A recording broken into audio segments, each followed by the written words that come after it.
Is this thing on?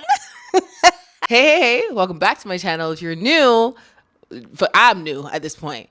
My name is Nisi V. Nisi V, baby. Don't forget the baby. It has been a long 4 years, y'all. I haven't done that in so long. I miss that. God damn. Okay. Well, welcome back to my channel. I have notes because I just knew I was gonna be all over the place. If you are watching this right now, it's probably my 34th birthday because that was my goal to have this video out by August 23rd. Bop, bop, bop. It's the start of Virgo season. You're welcome. So say happy birthday or something. Be cute, be nice. So I wanted to make this return video on my 34th birthday because it just feels like new year, new me. And we're gonna get into it. We're gonna get into why I left, what I'm doing now, what's new, what's different, and what's gonna be different this time around. This is my first video in 4 years. The last time I posted a video was January 1st, 2022. Yeah. And before that, it was really inconsistent. I kept on trying to restart and it was not working out. So I guess that kind of leads me into my why. But for the new people, I guess I should tell you what my lore is, I guess what the kids are saying. I used to live in South Korea. I moved there when I was 23 in February of 2016. And then I lived there for 3 years. And throughout my 3-year journey, I created content about living in South Korea as a Black person, the realities of living in Korea as a Black person, teaching in South Korea, making friends. I had vlogs, dating in South Korea, you name it, I got it. And if you want to see it, it's still on my channel. In 2019, I returned home and that's where I catch everybody up. I was already nervous about getting back home. I'm known for Korea content. And back in the day, niches were very much necessary for you to thrive on social media. More about me, I had amassed 20,000 followers. I had videos that have like 1 million views. I had videos that had thousands of views. And so when I was moving back home in 2019, I was very nervous. Reason being, I wasn't sure what I was going to do.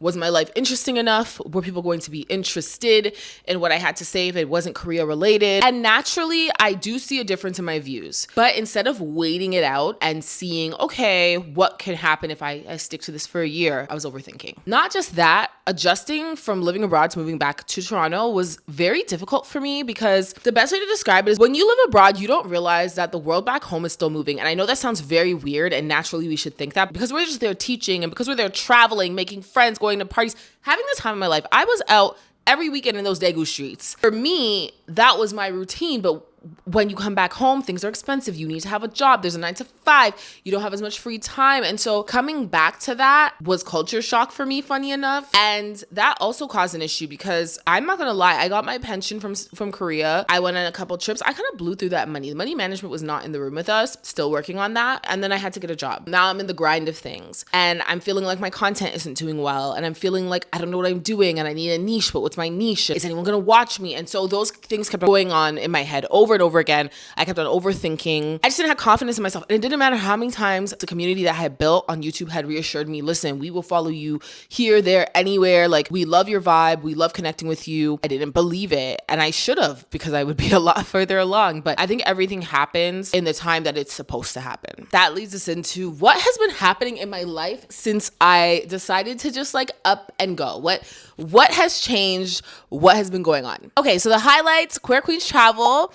My travel business that I have alongside my best friend and business partner for queer women of color is doing wonderfully. We have sold out our trips multiple years in a row. We've traveled to like 15 plus places with amazing groups of queer women of color. Our return rate is high because, honey, we do not play. That's something I'm really, really proud of. So if you're a queer woman of color, tap into us. I've traveled even more. I've been to South Africa. I've gone to Carnival in St. Lucia, Cropover. We've gone to Jamaica multiple times. There's a very large queer and sapphic community in Jamaica, so y'all check it out. We've gone to South Korea, Vietnam, Colombia, El Salvador, Guatemala. I could go on, but we have traveled so much. So I've collected so many passport stamps. I do have a fur baby. She's at my mom's right now. I've been in relationships. One of the videos that I put out shortly after returning from South Korea was my coming out video.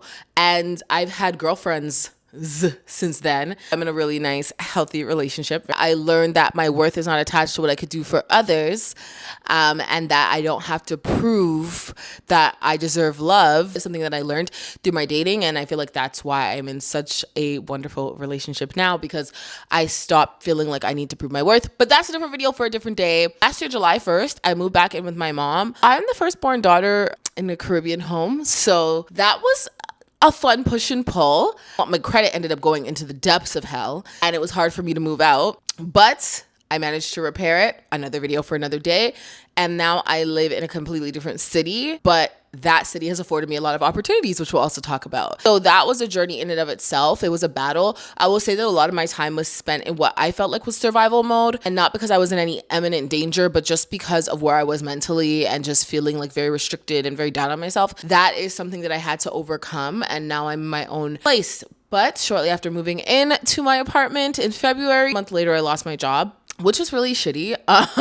At the time, I felt very helpless. I felt like, what am I going to do? I did not leave that job with $0 thankfully. So I was able to put aside money to stay afloat. Also realize in the long run that it was a blessing in disguise. A lot of people said that to me, because at the top of the year, so January, end of December into January, I started posting content more consistently because that was my goal for 2026. I wanted to offload a lot of my drafts, and one of those drafts took off. There was a lot of controversy around the video about my experience in the Yukon, but there were a lot of people who empathized, who followed, and that was amazing. I started doing food content, so that's been taking off on TikTok and even a couple of videos on Instagram. I've been exploring the new city that I'm in, and that has been doing very well on social media, to the point where I was afforded an opportunity to work with the city that I am in, and I do content for them now. So losing my job, in hindsight, was a blessing in disguise. I never want to work for anyone ever again. My goals this year into the next year is to ensure that I do not have to work another 9 to 5, and that I can grow my business, Queer Queens Travel, as well as my personal content creation business. That's the next thing we're going to get into. Why am I back? And am I going to stay? The main reason I'm back is to prove to myself that I can actually commit and I can go all in on my content creation. I don't ever want to work a 9 to 5 again. I never want to feel anxious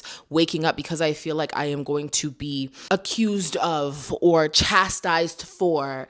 I don't ever want to feel that way again. I have to commit, and I have to work hard, and I have to see it through. I genuinely love creating content, love creating community, and I have missed long form content. I have been doing a lot of short form content, but I miss long form content real bad, real bad. I miss not just being able to yap. I don't like the feeling of feeling like I have to fit this into a minute and 30 or 2 minutes, or I'll lose the attention of the people and they never come back. Like, I hate that feeling. I'm really excited to get back into long form so we could just chat, so I can get to know y'all, so I give y'all advice. Like, my main reasons are that I want to be able to prove to myself that I can stay consistent. I can make content a full-time career. In addition to that, I miss y'all. I don't know how else to say this. I'm excited to be back, but what does that look like? What do I envision that I'm going to be doing next? The main reason that I love YouTube to begin with was because I felt like I had to be in a box.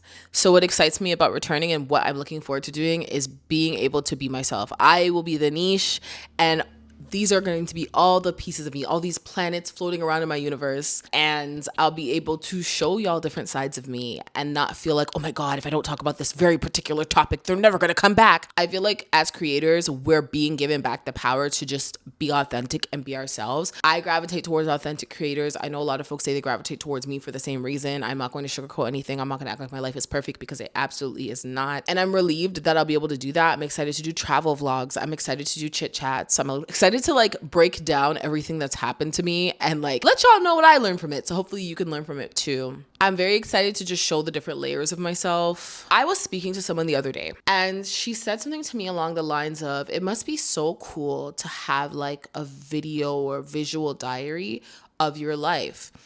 I genuinely had never thought about that way. And because I was so busy comparing myself to others and trying to keep up with the trends, I didn't realize that like there was so much value in just creating the content. Like, I lost the joy of creating content. And I think that was probably also a reason why I had to take a step back. I feel like by her reminding me that it is a visual representation of my life and my accomplishments and what I did, that is the way I'm going to continue to look at my content. And as much as I'm very hard on myself and I'm a perfectionist at times, I do think that that statement helped me come back to the realization of why I was doing content. And I'm excited to share the ups, the downs, everything with y'all. I don't know where I'm going to start. If there's any kind of content that you do want to see from me, please leave it in the comment section. If you're just like, girl, just give us whatever. Where have you been? Then that works too. If this is your first time meeting me, nice to meet you. Please like, subscribe, follow me on my socials. Instagram and TikTok are my main socials right now. I missed y'all. I'm so happy to be back. Oh my goodness, I'm so happy to be back. Yeah. Oh my God, what was my outro again? Okay, thank you so much for watching. And as always, it's a peace, it's a love, and it's a annyeong. See y'all soon.